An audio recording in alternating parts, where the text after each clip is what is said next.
તો અમારી ચેનલ આશરો ફાર્મમાં તમારું બધાનું સ્વાગત છે।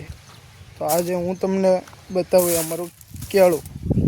તો કેળું વિશે થોડીક માહિતી પણ આપી, તો તમે બન્યા રહેજો અમારી વ્લોગમાં। તો હાલો આપણે કેળું જોઈએ। પહેલાં કવડી થી છે।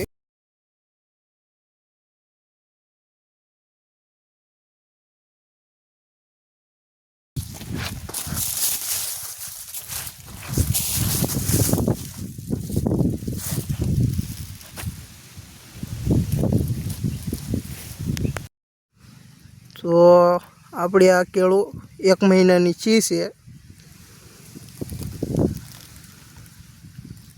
તો આ કેળું 1 મહિના પછી જ તે ઉપડે છે। વધારે ત્યાં સુધી તો એના મૂળ બંધાતા હોય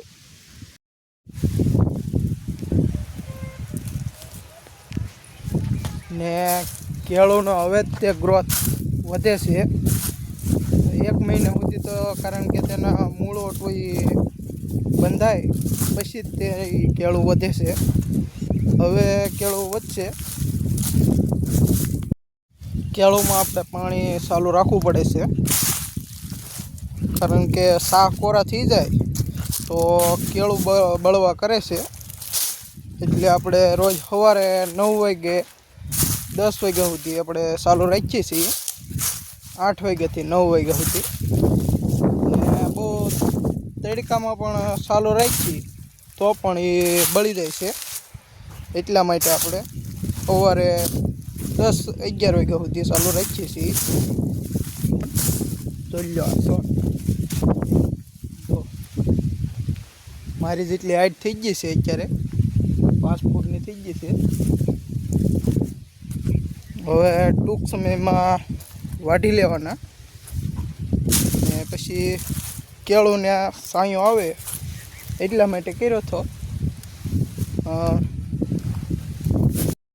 તો મિત્રો, તો આપણે આ સણનો ઉપયોગ દેશી ખાતર જેટલો પણ કરે છે। હું તમને દેખાડું મારો કવો અને ટીસી। તો હાલો આપણે લઈએ ટીસી।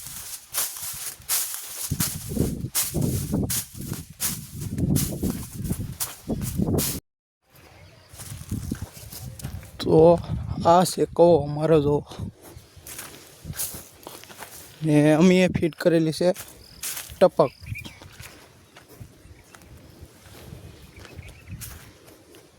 ને આ છે ટીસી।